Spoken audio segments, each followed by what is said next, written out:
My official name is Judith Shapiro Kronick. And today is August 21st, not 2023. And I'm 87 years old. My parents, probably due to the Depression, were married later in life. I was 30 years old when I was born. My mother was 30 when I was born. And today, that's a norm, but not in their day. It was not, and not in my day. I was 20 when my oldest son, David, was born. Actually, I had just turned 21. And they had to wait to get married because they had no money, no resources. My father was a CPA, certified public accountant. He had gone first to Yale and then to NYU.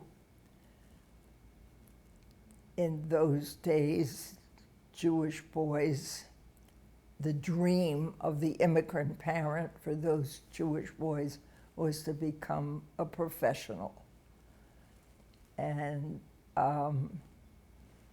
professional in those days, today too, I guess to some degree, with doctor, lawyer, dentist, accountant, you know, those kinds of people. My dad never liked it, but he did it nevertheless. My mother and my father was one of 5 children. And he was, I'm trying to think, 1, 2, 3, 4, 5, 6 children. Only 2 of them had children. So it was me and cousin Bert, who I always considered like a brother to me, and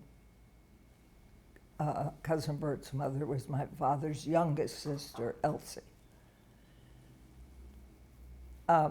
He met my mother probably, in fact, I do know he met my mother. He was fixed up by a friend. He was living in New York and on the Upper West Side. Very she for young guys then, while he was at NYU. And look at this, it's back in fashion again. Upper West Side is really hot. And my mother, being the oldest of 4 children, she was an absolutely wonderful woman.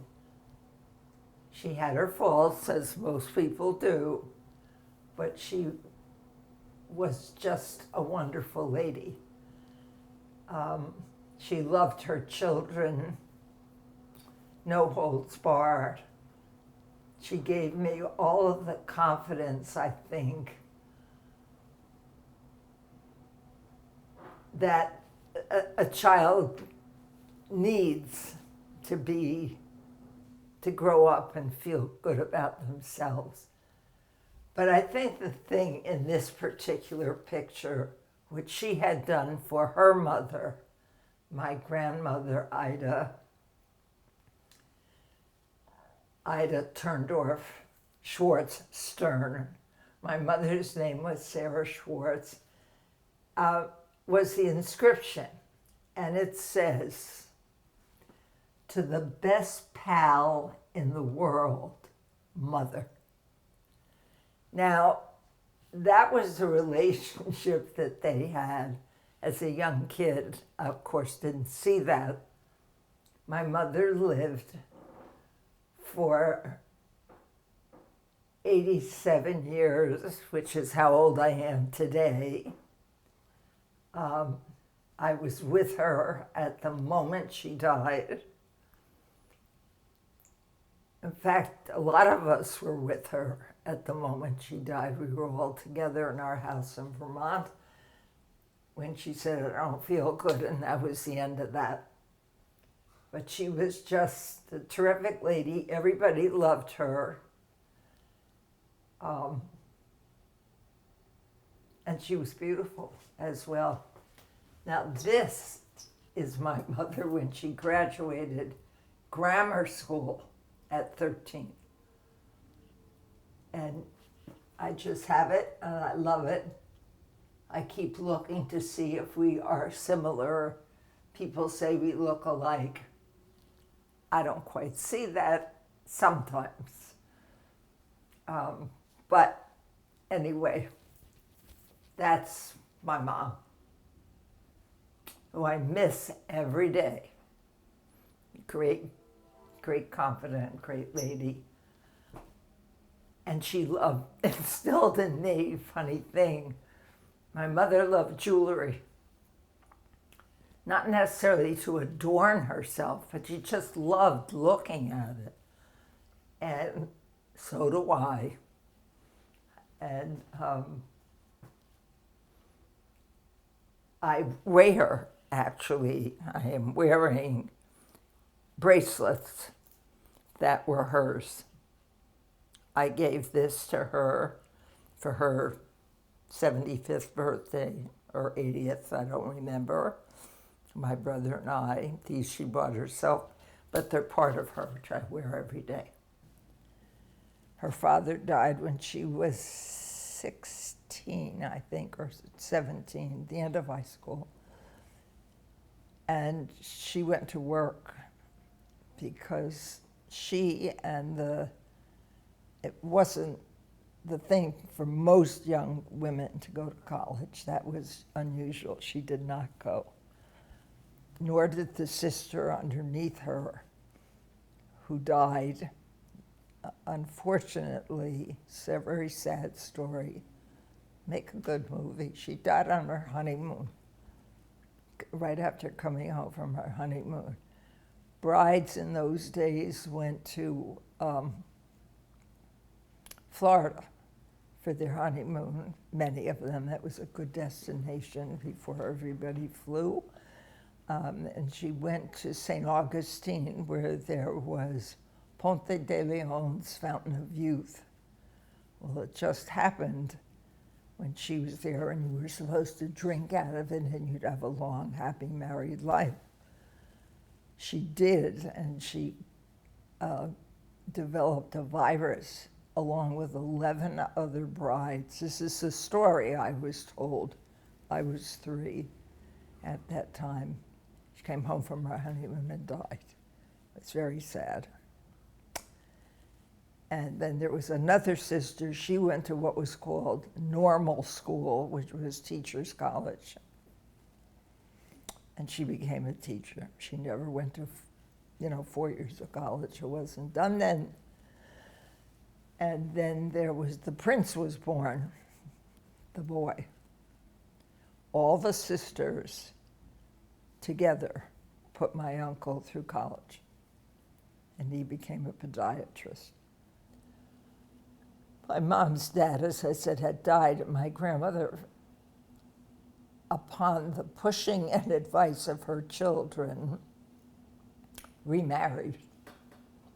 And when she remarried, she moved into an apartment with her then husband, so she moved away. Side story. My grandmother was the best human being ever.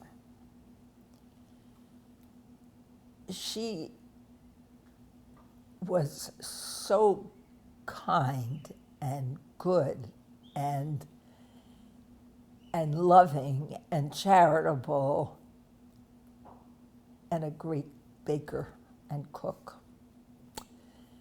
And my mother was probably, I'm more like my mother, I guess, much more feisty. My grandmother was a gentle soul. And during the Depression, my grandfather had left her a number of buildings that they owned and rented out. And during the Depression, my grandmother, again, I was told this story. I was young, or not even born maybe yet, that my grandmother would go to collect rent, and instead of collecting rent, would give money to these people to survive. Subsequently, the bank foreclosed on her property, and then she lost them one by one. And then she organized a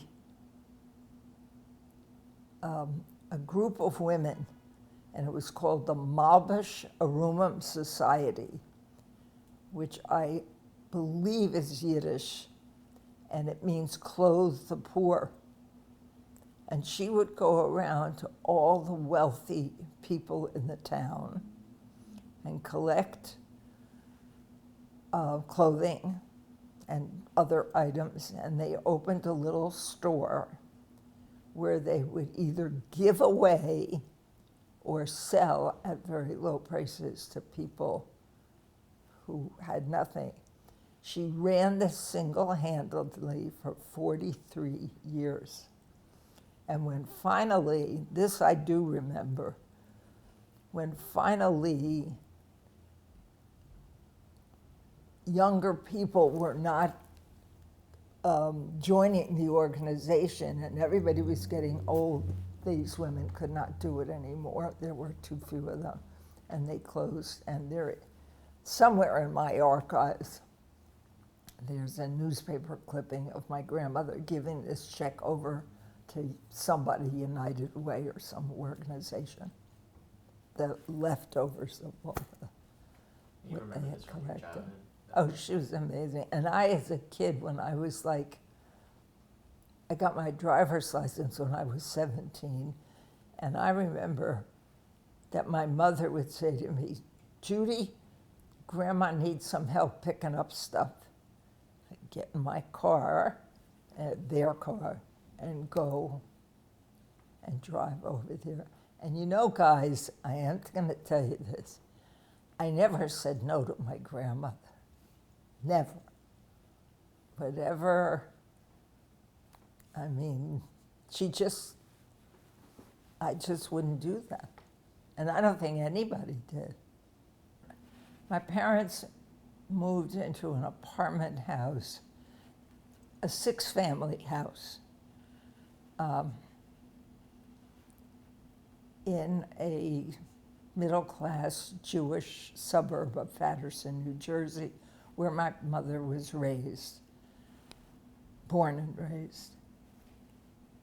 In that house lived my mother and my dad, Sarah and Morris, my Aunt Berta and Uncle Joe, my mother's sister and brother-in-law, and my Uncle Abe and Aunt Lil, my mother's brother and sister. And they had 3 apartments. Mom was on the first floor, then Aunt Bert, and then Aunt Lil and Uncle Abe. They were the youngest. They're on the 3rd floor. And the cousins were born at that time. They were all born there. And we had, in some ways, a very terrific existence because we all lived in this house. Did we appreciate it at the time? No. Did we even notice it? No.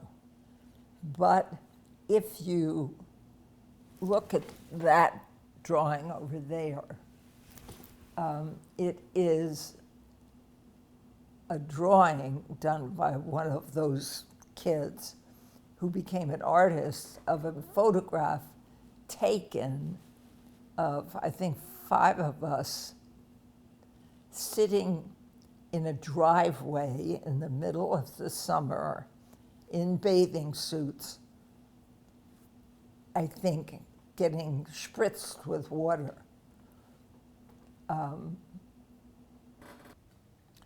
That lasted you know, in the scheme of growing up, a short time because I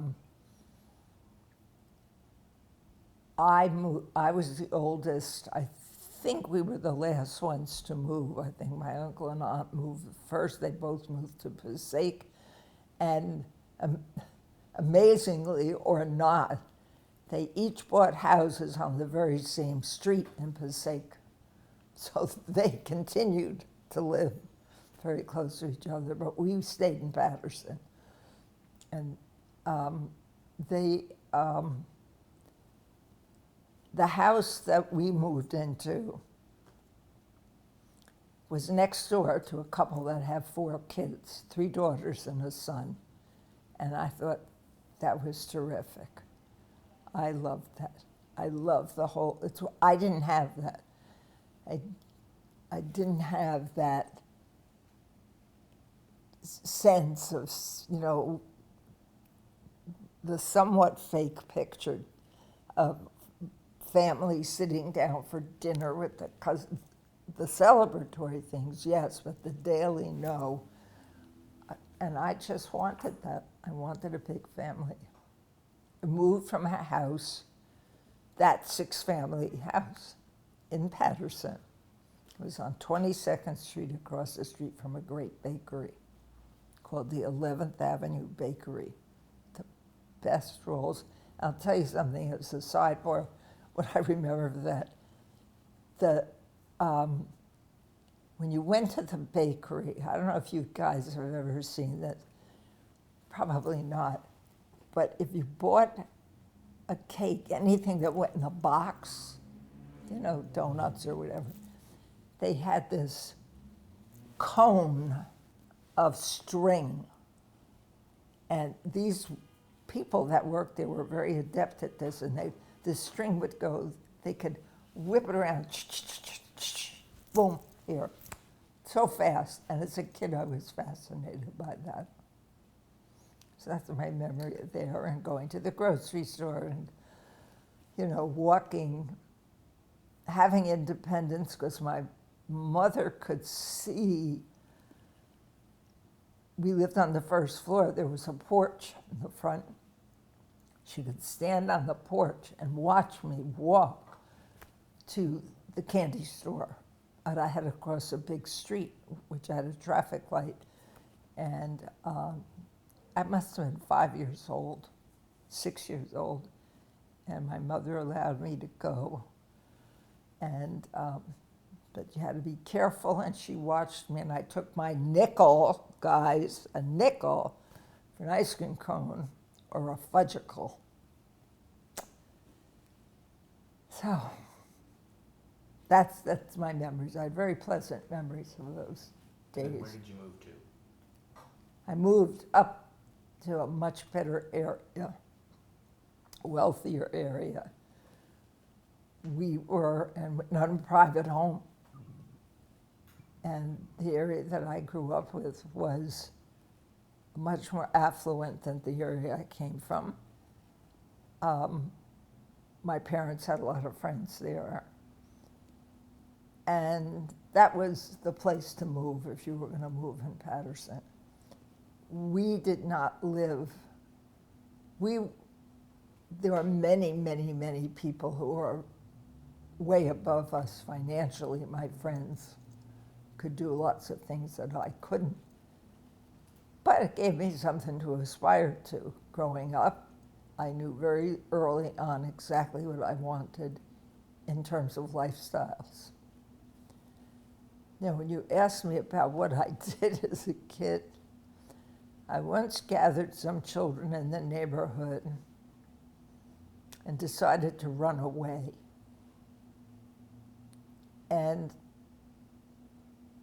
the reason for it was on a Sunday. On Sunday, you know, most people work 6 days a week then. And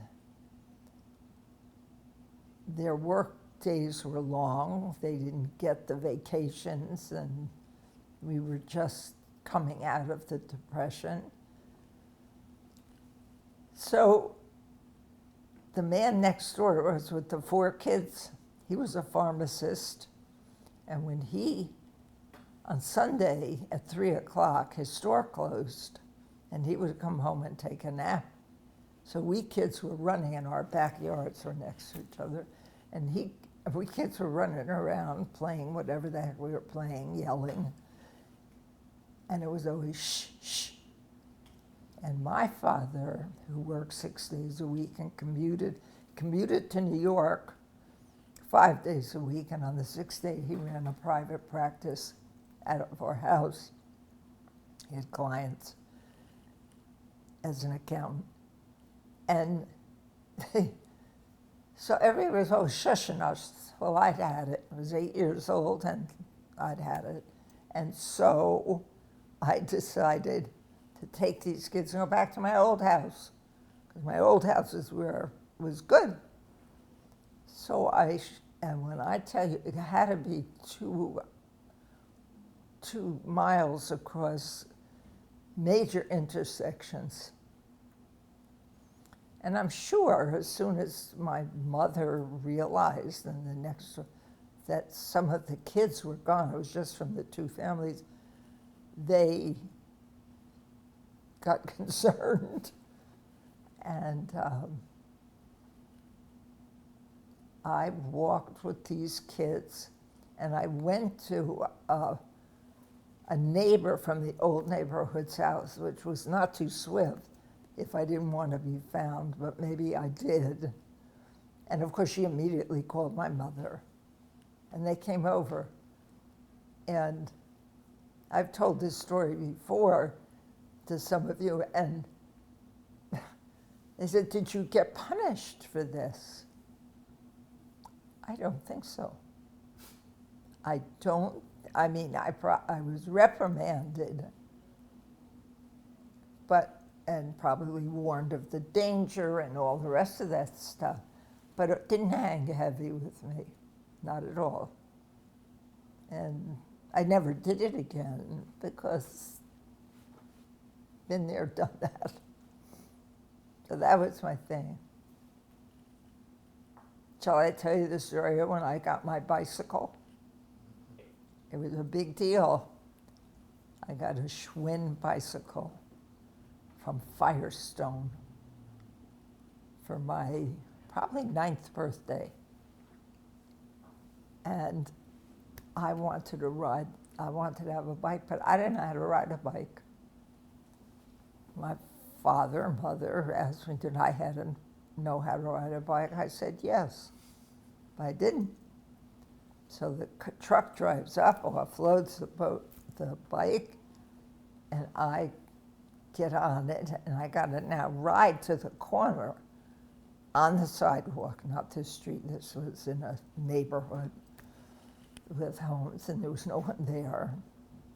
And by the time I got from my house to the corner, I rode that bike. I did. Your father/grandfather, Howard. Does that cover the package? Go for it.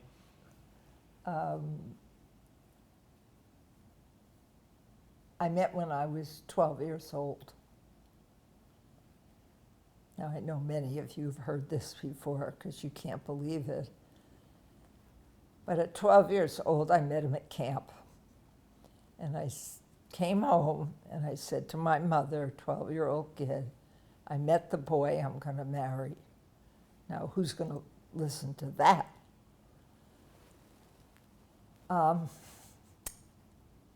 The next year, I went back to camp. He was there. We were not of dating age. He could have been, but he was a boy. He was 3 years older than I. So he was now, if I was 13, he was 16. I think he was into basketball, but not dating.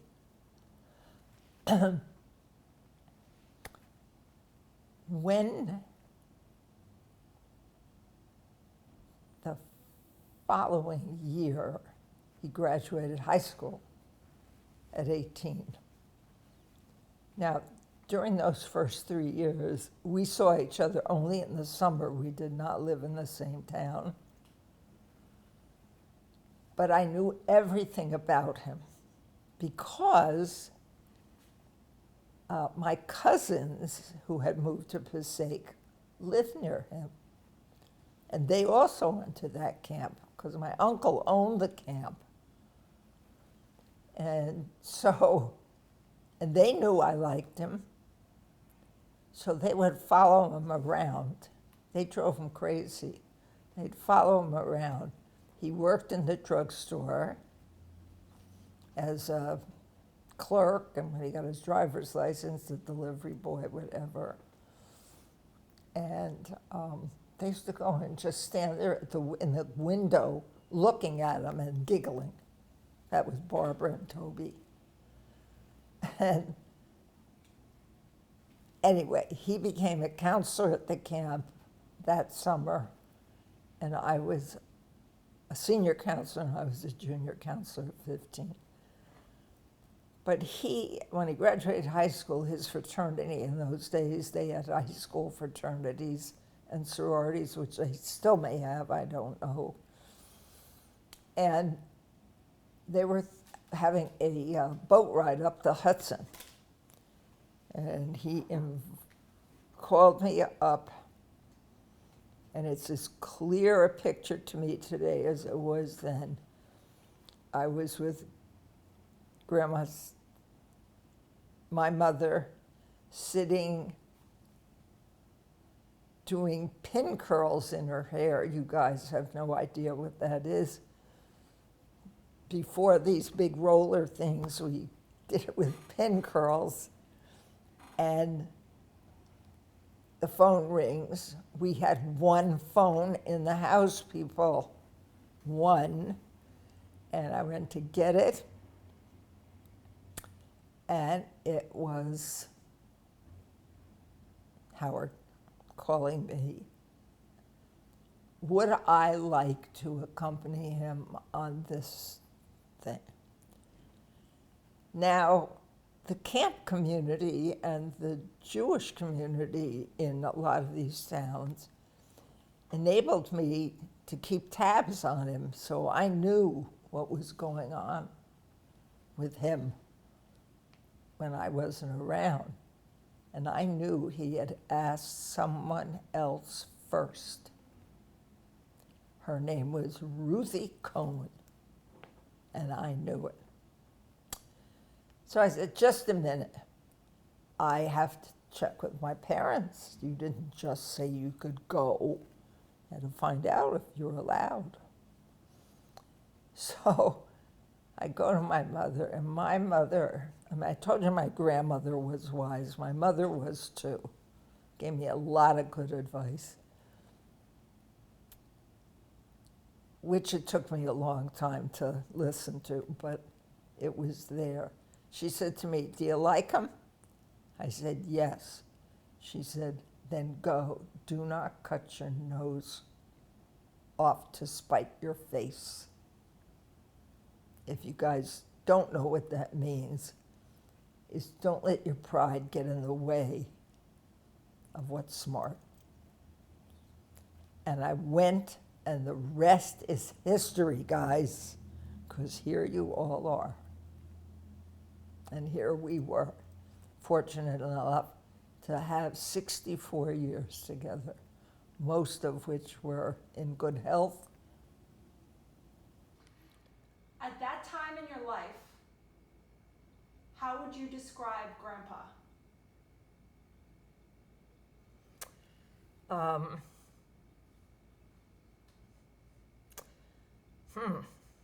How would I? Grandpa, at that time, of course, was my boyfriend, and I was in love. And aside from the fact that he was a tall, skinny string bean of a guy, guys were not into muscles and gyms and that kind of stuff. He was built like a basketball player at that time, which was long and skinny and tall. And I just fell in love with him when I was young. I was a kid, and he wasn't like me. He wasn't emotional, didn't show a lot of emotion. And as many people today still think, well, I'll marry him and I'll change him. He'll see. He'll get it after we're together.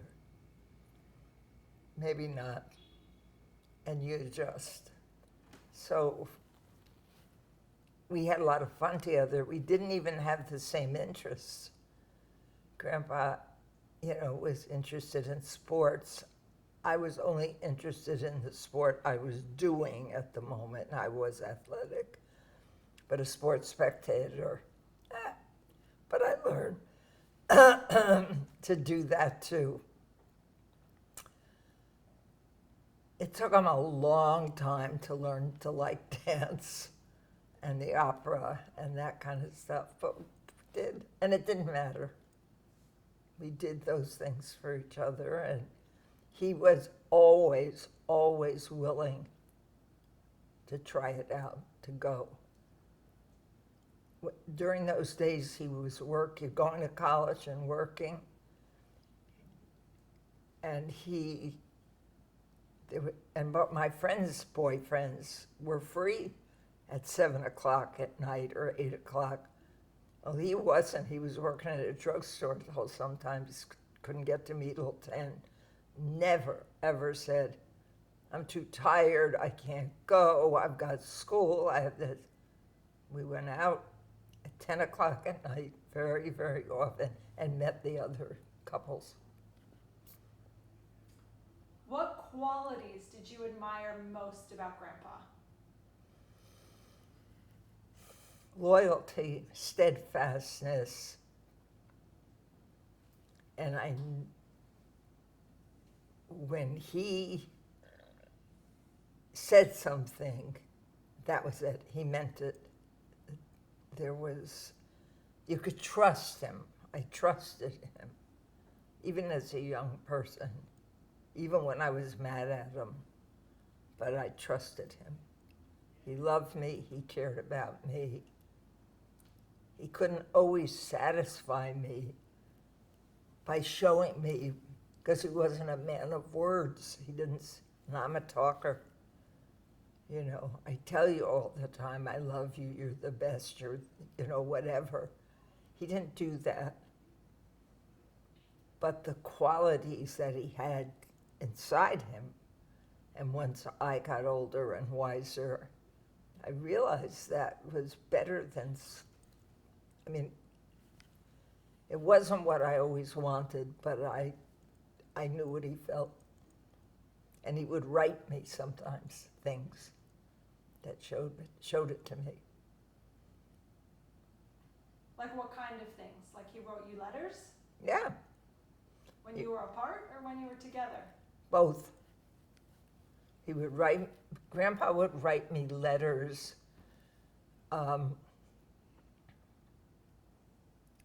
to explain the way he was to me if I was exhibiting the fact that I was not happy with the behavior. Why didn't you tell me I look beautiful? Why didn't you say, I love you, or, at whatever moment we were in.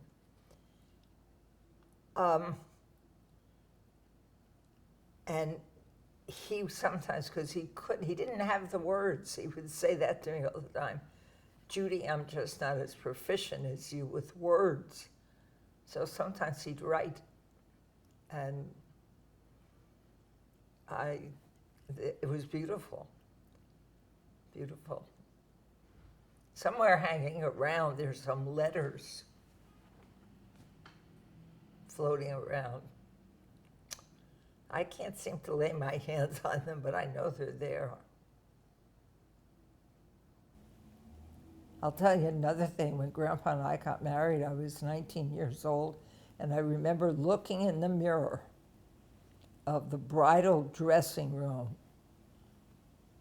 and saying to myself, Now this is a person, granted we were teenagers, but this is a person that I had been with for 4 years as boyfriend and girlfriend. And I said, well, 2 things. One, I've got a good shot at being married 50 years because I'm so young. And second, if it doesn't work, I can always get a divorce. And that's what I thought before I walked down the aisle. How do you think you were able to hold on to those relationships for such a long time? I work at my relationships. I want them. I think that I keep friends because when you become my friend, when I decide that you're my friend, I never put it out this way at my own brain in the beginning, but it's a lifelong commitment. I have never to this day lost a friend through anger, through inappropriate behavior, for anything. I've never lost a friend. The friends that I committed to, I still have, male and female, to find. But you have to work on a relationship. That's not going to be perfect either. You have to work at it really hard. You know, young people are very insular. They only think about themselves. And I'm not criticizing that. You have to, in order to develop into something. You can't hang your onto somebody else's tail. You got to do it yourself. But you got to do it with reason. You got to know why you're doing it because you want to discover yourself. But you can't stop being just because you're searching. You know, it's like years ago, it was this whole thing about these kids would graduate high school or college or whatever. They were going to take gap years. They were going to take time off to find themselves. Baloney, just absolute baloney. Live life, and you will discover yourself if you care to look. If you care to look. Grandma, did someone model good relationships for you? Like, how did you know what you wanted a relationship to look like in your life? Answer for the camera.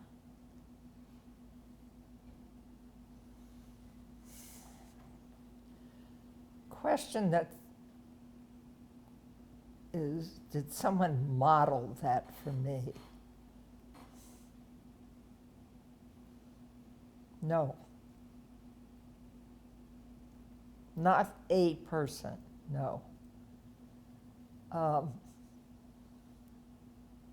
I've always been a great reader, number one. And number two, I've always been very, very, at a very young age, curious about why of everything. I remember as a young child, my mother saying, "Stop whying me." I wanted to know why. Why do you do this? Why do you think this? And then I would turn it over in my head. I have often referred to myself, once I had the language, that I said, maybe I'm freaky. Maybe I am so different from other people that there really are no other people like me who just want to know. There's really no judgment about it when I ask questions. It's just because I want to know. I want to know who you are. even if I've just met you. I want to know who you are, because I like that, knowing. I mean, I just want to know what's going on. That's why I ask you guys so many questions. I ask my grandchildren because, and that I got from my mother. I will say that part. My mother, maybe she was incredibly curious, I don't know, but I never felt that per se. But I ask a lot of questions of my grandchildren. My friends say they can't do that. I said, why can't you? Well, for whatever reasons. They said, don't your grandkids get mad at you? I said, probably sometimes. But that doesn't matter. They'll get over it. I mean, once you understand, once everybody understands where it's all coming from. My mother said, in order for her to live in the world she was occupying, which was not the world she grew up in, if she didn't ask the questions or read the stuff, she took out a subscription to Ms. Magazine. When Ms. Magazine first came on the market, Gloria Steinem and that group, she did. And I remember seeing it in the house. I said, what are you doing with this? Where'd you get it? She said, I have a subscription. I didn't, but she did. She's a great lady. A lot of good things to say, my mother. What's your favorite book?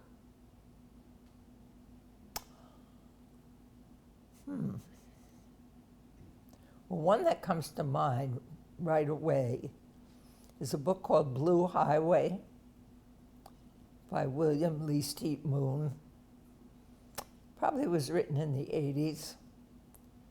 He was a professor at, I think, the University of Missouri. And he and his wife were divorcing. They had no children, blah, blah. He was a youngish guy in his 30s. He decided to take a van, and I forget what his subject matter, whether he was an English professor or what, take a van and go across the country. Write stories, gather stories, do this, but in their version.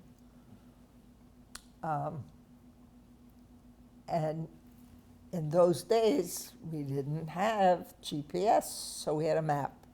And the roads that were off the highways were blue. They were marked in blue. It's a great book. I have it here if you want to read it. Anybody who wants to read it. You can't get it anymore. So let's ask you the question that you wanted to ask your grandmother. What was it like growing up around World War II? Around World War II? The end of it. I was too young, Noah. I was 5 years old when World War II started. Because of who I am, there's an expression that I heard all growing up, little pitchers have big ears. So you had to be careful what you talked about in front of children. Basically, that was the reason they said it, because they're like sponges. They hear things. You don't know they're even paying attention to you. And so I personally don't remember much, certainly about the beginning of the war, except for the fact, obviously, we didn't have television. We did have radio and newspapers for communication. But without television and all our gimmicks now, our information was, first of all, old. You know, there was no Johnny on the spot that you got. And, but we as children, my mother would take us to the movies every Saturday if there was something, and there was always something that was good for kids. and they always had a newsreel. There was Pathe, P-A-T-H-E, accent, news, and there was another one. And you got the news of the week of the war, so you saw some things, but it wasn't like it's been for the last 30 years where the reporter with the camera was standing right next to the soldier. It wasn't like that. But anyway, so and it didn't impact me. There was rationing, there was all kinds of stuff my parents had. That you put the cars up on blocks because you couldn't get gas. People didn't use their cars. We saved, Grandpa will tell you that, because he was 3 years older, gum, chewing gum, came in, you could still get it this way, in the flat sticks. And in those, inside that stick was a very thin layer of silver foil, very thin. And you used to peel that off and keep adding it to others that you could and form a ball. And you can get a ball like about this side, and then you would take it to, we call it a recycling center, but it was the war center, war resource center or something like that, and you would take that and they would recycle it into, because it was metal, into things that they needed metal for. You collected scrap metal. You know, people would throw things out, an old whatever. They would take that and save newspapers and took that, but it was all to make something for the war effort. And there was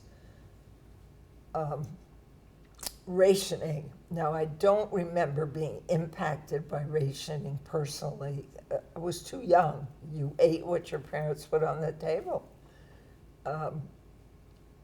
But you could only get a certain amount of butter or sugar or flour or whatever. You had a booklet, and then it had, based on the number of people in your family, and you go to the grocery store, and if you bought a pound of flour, they give them a book, a stamp or whatever for it, yeah. So I vaguely remember that.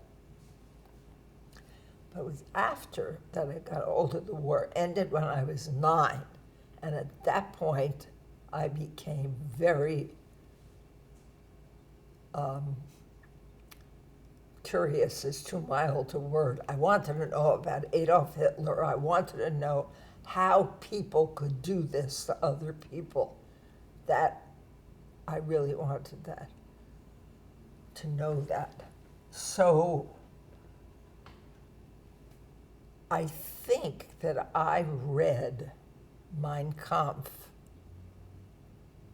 not with a great deal of background, when I was probably 12, 13 years old. At 13, I entered high school. Yeah, at 13. And so it was, I wanted to know that. And there was a book by a war correspondent called, his name was William Shirer, S-H-I-R-E-R, I believe. And he wrote a book called Berlin Diary. I love that because it gave you what Germany was like as Hitler was coming into power. It was written in 1939. God, how do I remember this? It was written in 1939, and my mother was a voracious reader, and she had it, and she let me read whatever I wanted. You know, I had to bring a letter once to the library to get permission to take out certain books. But my mother said, if you can read it, you can read it. So I wasn't impacted that way. It was after the fact, and studying. And another thing is, World War I which of course I was not alive, was hardly even taught in school. I mean, a blip, a page. I don't even think we got a chapter. And World War II was where the concentration was. It was so close. I wonder today whether kids know much about World War I and II, you know, because everything comes after. There's always a before.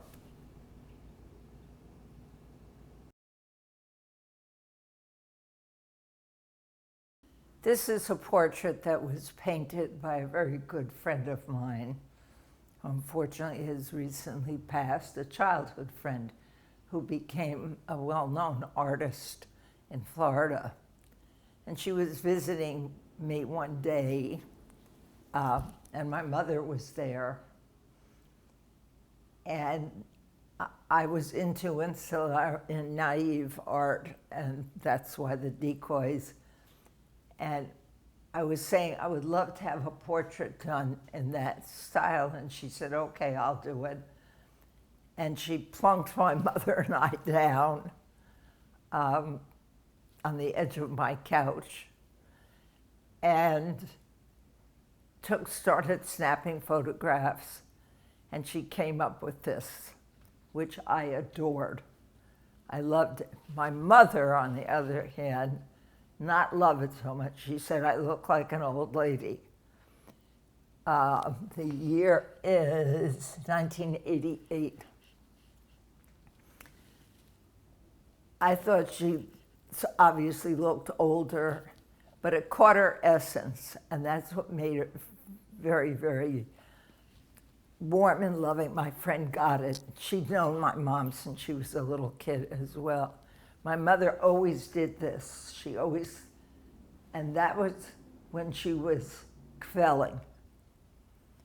If you guys don't know Yiddish for bursting with pride, we've talked about pride, and my mother was full of pride for her children and grandchildren, and just her brothers, sisters. She just was filled with that, and it showed in her eyes and in her demeanor. And so to me, it caught her essence. Nobody who saw that would not know that was Sarah.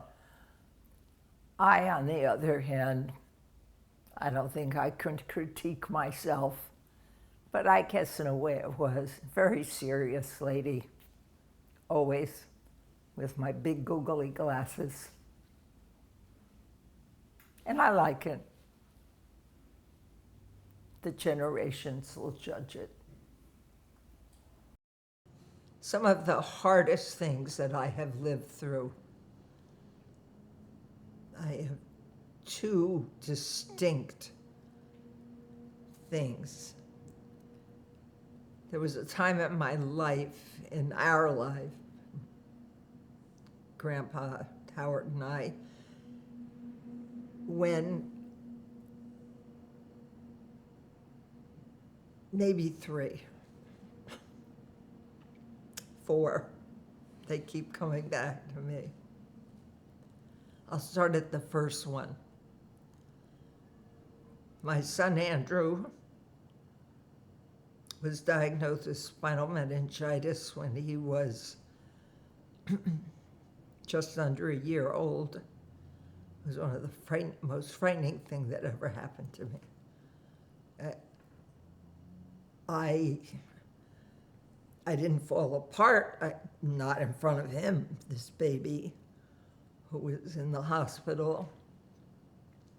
Grandpa and I had an argument about it. I'll never forget it, because he wasn't showing this emotion that I was feeling. I remember when they had to do a spinal tap on this baby, and the baby is screaming, and they made me leave the room, because I thought I was going to scream too and knock the tools out of somebody's hand. That was horrendous.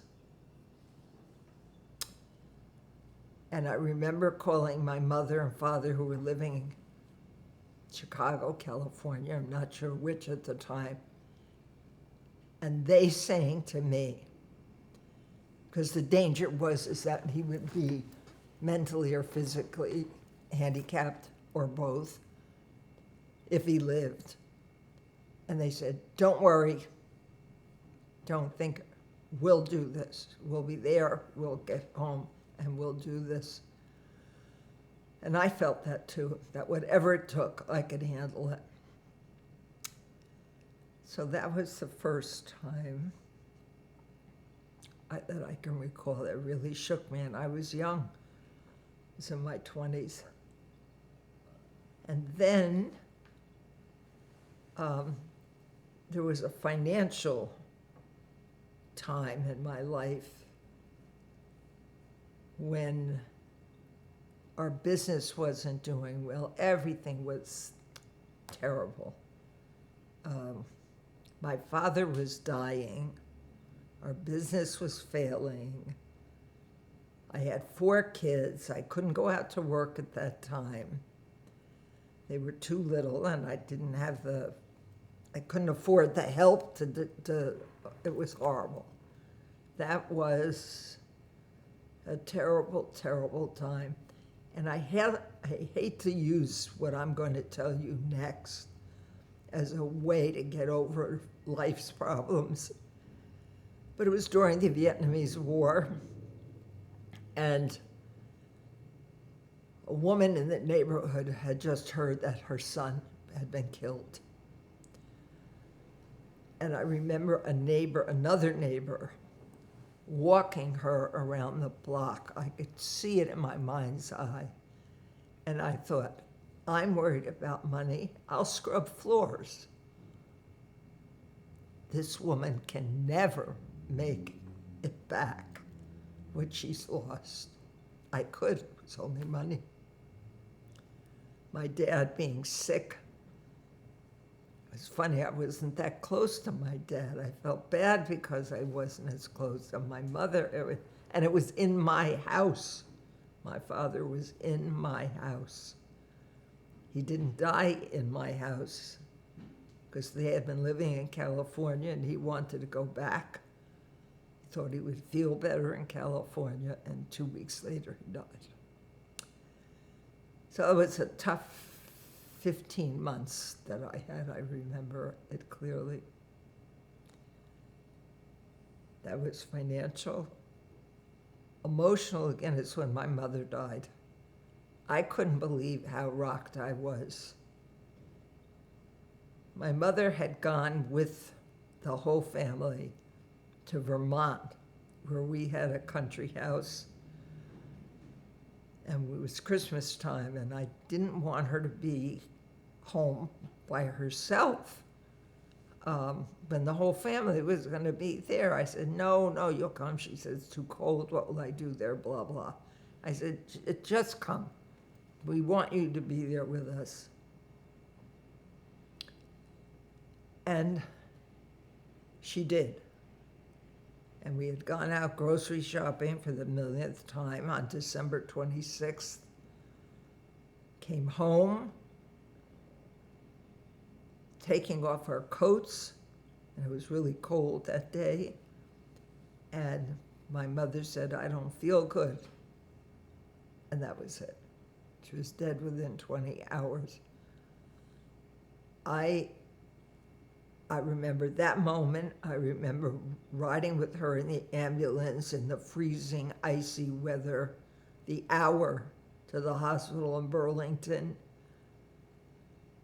I remember shaking.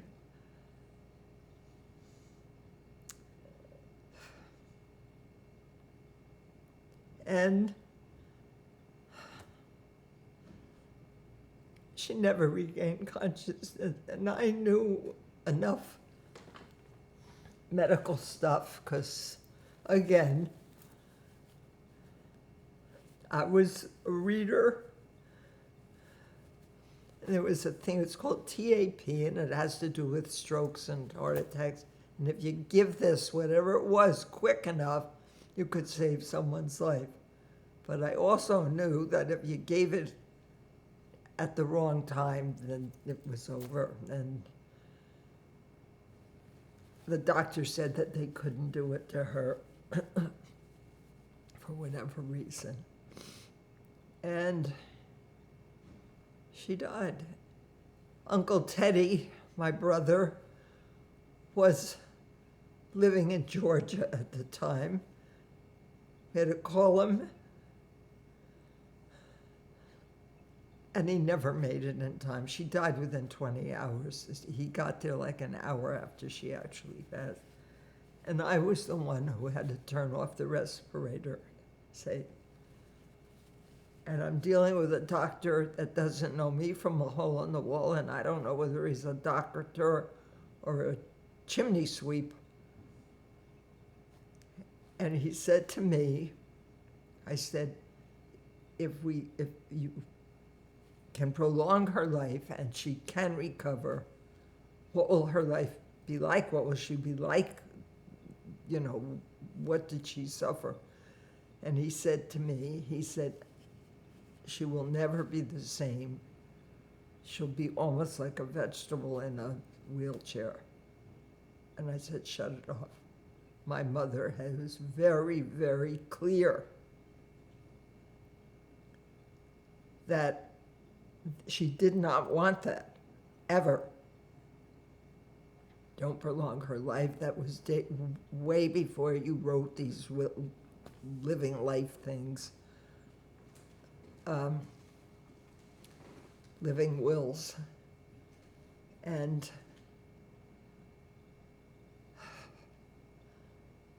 now I'm reflecting. Your father, your grandfather, was so good to me. During that period, I can't even begin to tell you, he never behaved like that again. But he was there for me, emotionally, everything. That whole period of time, I told him this a million times, that he just got it and he was there. I don't know, it was because he cared about my mother's as much as he did, because he didn't act like that when his own parents died. But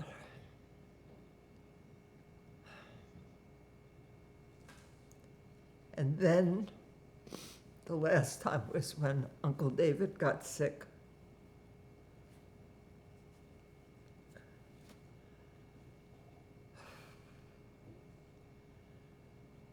When you see your children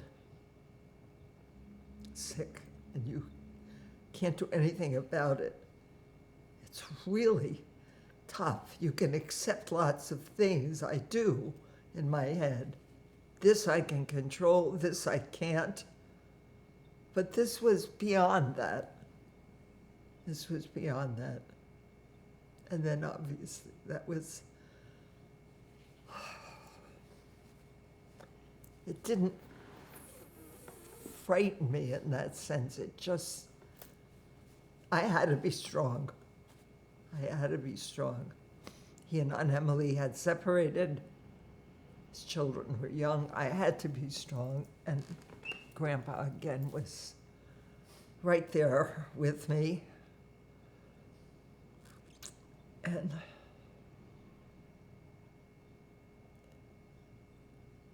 then he got better. And then when Grandpa was sick, obviously, I understood that better. I would cry with my kids, but not to him, not to my friends, to myself. I'd cry and say to myself, and these are the words as the truth is spoken, Judy, stop it. You have to be strong. You will be strong. You will do it.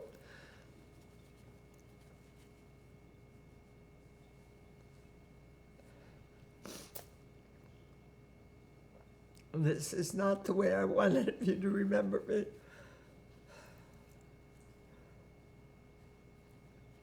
And when I go, I have a party,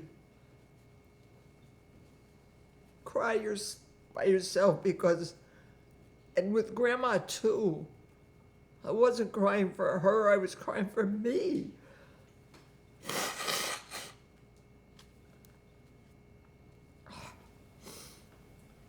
Has religion or spirituality played a part in your life? And if so, how?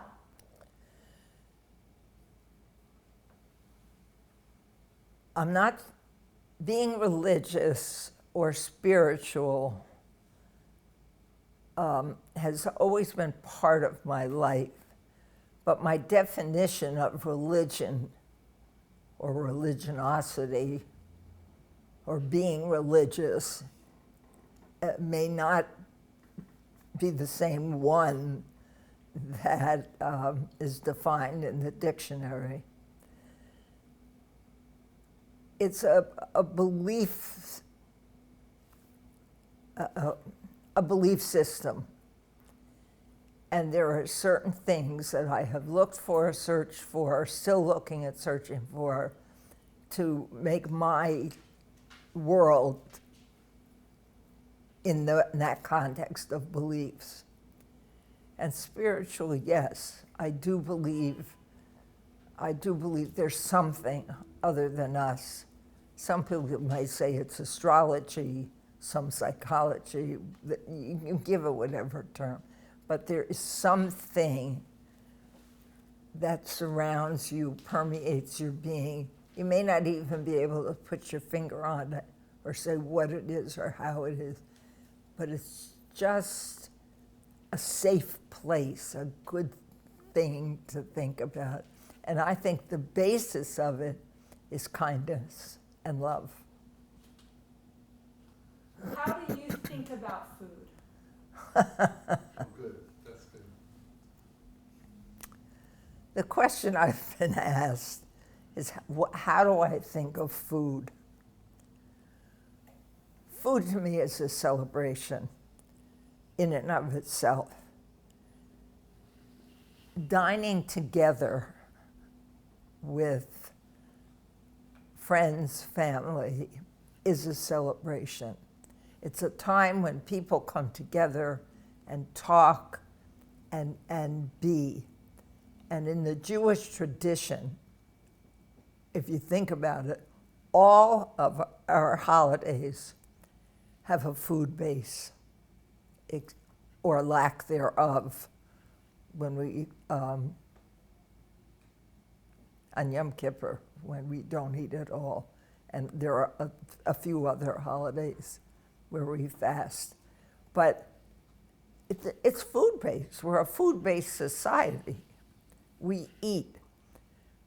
I had a friend of mine who was not Jewish, and she used to say to me, you know what the big difference is between Christianity and Judaism? She said, Jews eat, Christians drink. And she said, that's what she told me. And so we used to get together, and in the beginning, the parties were 2 nuts and a lot of liquor. But as we became closer and closer friends in our world evolved, the numbers evolved, it became, and more Jewish people got into that group, it became much more food-centric.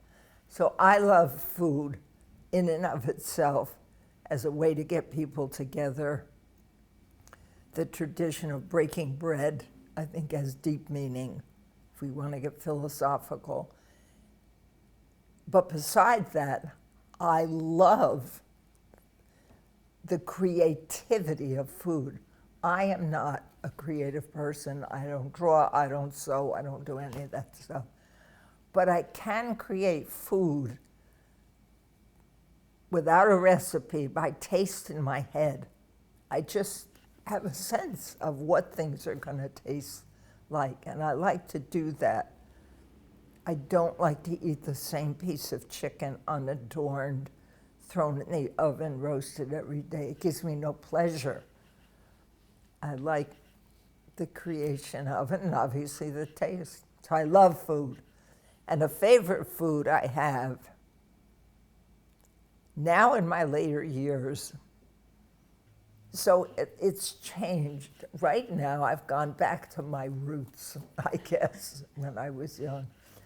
I like a lot of simple foods, a lot. I get a lot of pleasure out of eating things like bananas and sour cream or strawberries and sour cream. Not sweet cream, not yogurt, just plain ordinary sour cream.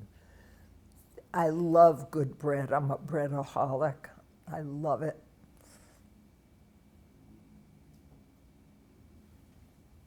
And I eat all vegetables. But I really love a good piece of bread.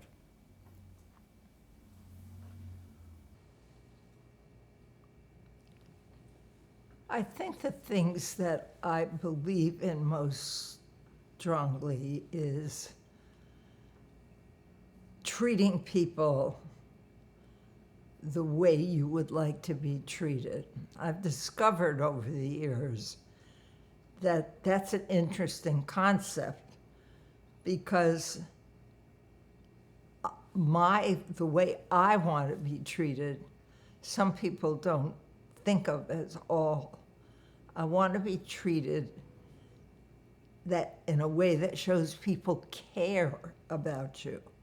Not that they physically do things for you, but that you are in their awareness. It could be a text message today. I used to send little cards. My mother did too. She lived in California for a while. And just a hello, how are you card, where you can do that now via our little gadgets. It's that kind of thing. One of the best gifts that someone ever gave me, a friend, was a loaf of bread. And the reason that was that I tell her this all the time, is that she could have bought me tickets for a show or done some extravagant thing, and it wouldn't be as meaningful as that loaf of bread, because she wasn't the kind of person that was a touchy-feely, kucha-mucha lady. She was walking down the street, they were wherever they were, they bought a loaf of bread, and it was so phenomenal, she said. The fact to me that she thought, God, I'm going to buy this for Judy because she'll like it. So couldn't have given me anything better. And I think that sets the tone for the way I feel about people in general, that you should care about them that way. What were some of the best moments of your life? Put the question in your answer. Well, thinking about some of the biggest highlights of my life, obviously the obvious, meeting Grandpa, hanging on to him for dear life, and marrying him. That was a big success, a big win.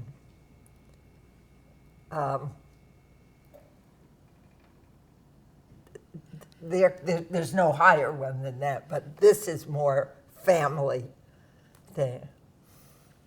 My children put together a 50th surprise wedding anniversary for me, for us. And it was phenomenal.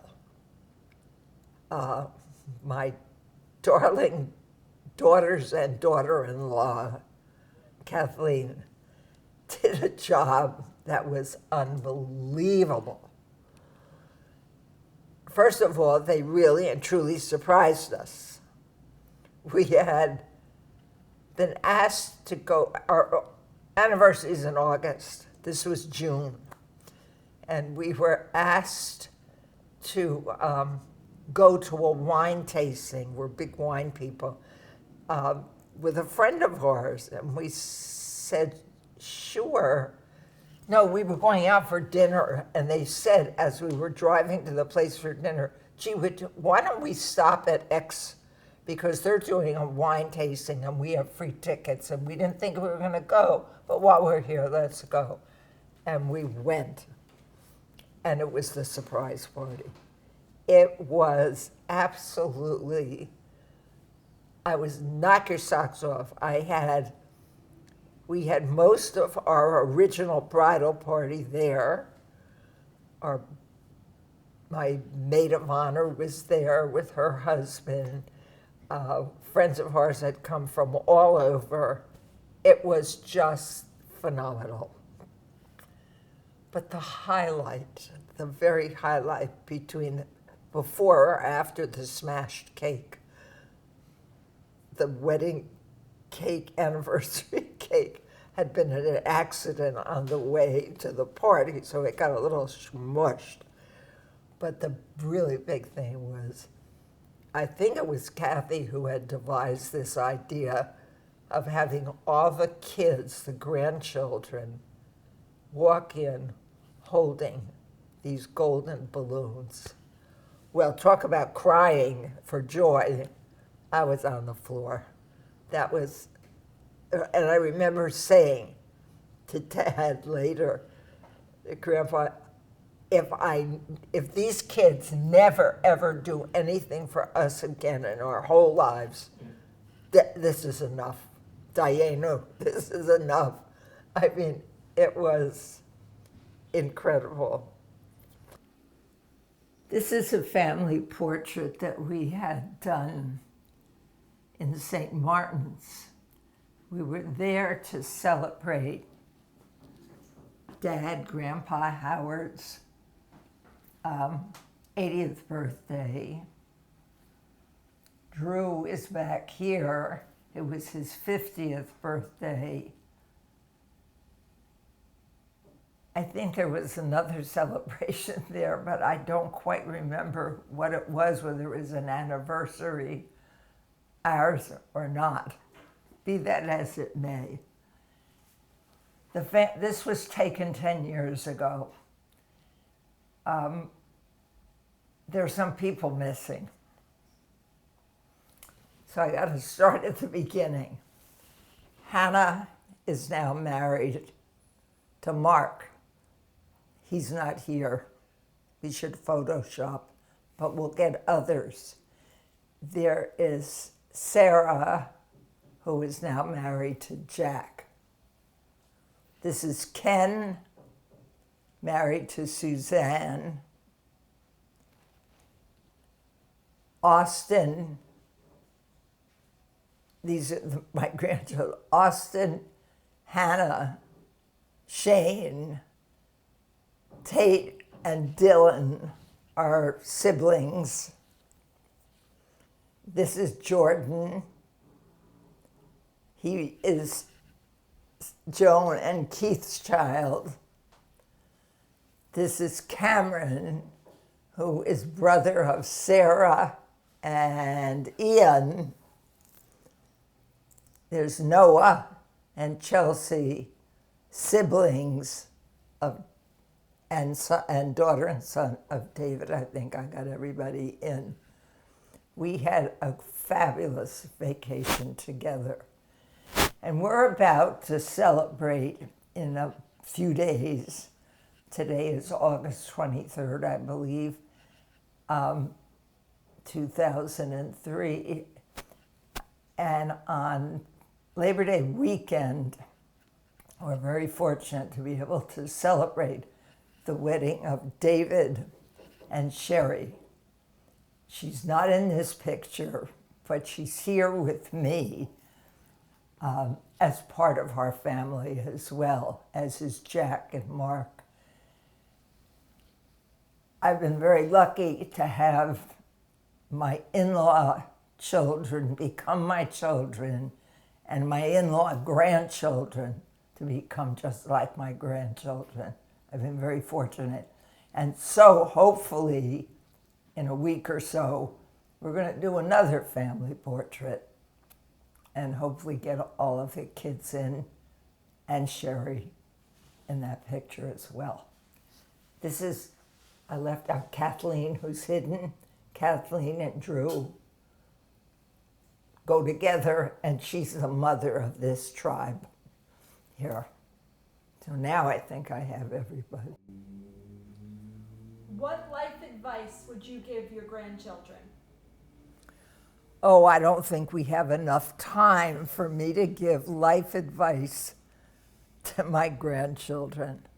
But hopefully, to make it as short, this film cannot go on forever, is that I think they should look at the world they live in and decide what they want to be in it. That to keep saying, I don't know what I want, I'm still looking, I don't know. Start somewhere. We all have to start somewhere. You can't learn to swim until you put your toe in the water. And that's what I advise. Experience things. Do. Don't sit and say, I don't know what I want to do, so therefore I'm going to be static. I'll do nothing. Do. And take chances and take risks, especially when you're young. You have nothing to lose and everything to gain. I didn't let go of any dream. If I had a dream that was a real dream, I did it. One of which was to go live in a foreign country. When I was, even before I was married, when I went to college, I wanted to go away, look for something new, a new place. I realized that everybody wasn't like me or like us in our culture at a young age, and I wanted to experience it. So I was fortunate enough when Grandpa retired that we had planned it for years and thought about it, that we would go and live in Italy, which we did. We were fortunate. We were so lucky to not only go and live in Italy for 4 years, but to share that with our children and grandchildren. Those are memories that I'll never forget, and a lifestyle that I can't believe more people don't run and want to do it. It was just fantastic. At my funeral, I wish I could be there. I really, I mean, I wish I could be there and hear and know. I've always jokingly said it would be nice to have a rehearsal funeral and to have everybody come and make their speeches or whatever they're going to say about you so you can hear it. Because you don't know, one does not know what people really think of them. Because you never give voice to it. So I hope that they remember me well. I hope they remember the fun, the laughter, the loving, the good times we had together. And in the not so good times, my being able to help them through it. And they to me. So I guess that is what I would want people to say, that I was good, nice, kind, most of all loving. As this extraordinary experience is coming to an end, I want to express my gratefulness. It's something I always wanted to have done, because it's a way for me to tell you, I don't know when you're going to watch this, you're going to watch it now, you're going to watch it when I'm dead, I don't know, or who's going to watch it. But for me to be able to say all the things that I want to say to everybody. I see each of you individually, independently, and maybe I forget. So hopefully I touched all the bases. Probably not, but I hope so. But I want to make sure that each and every one of you know my children, my children by birth and my children by their choice, their chosen spouses who became my children, how important they are to me. My daughter's husbands, Ken and Keith, alliterative but by accident. My son's wives, Kathleen, Sherry. Now, Sherry is going to be my official daughter-in-law in about a week. But I feel that she is part of me and part of our family now. And I hope she understands that. I'm sure she does. She has a very intuitive heart. My grandchildren who have chosen their spouses now, Sarah's Jack, Hannah's Mark, that these boys, young men, I feel close to. I hope they feel the same about me, and that in some ways I can give them some of what I gave their wives. So in closing, all I want to say is thank you for giving me this opportunity to do this. And hopefully it helps you at some times in the future when you need to hear from Graham. Love you all. And that's the whole story. That's the whole Megillah.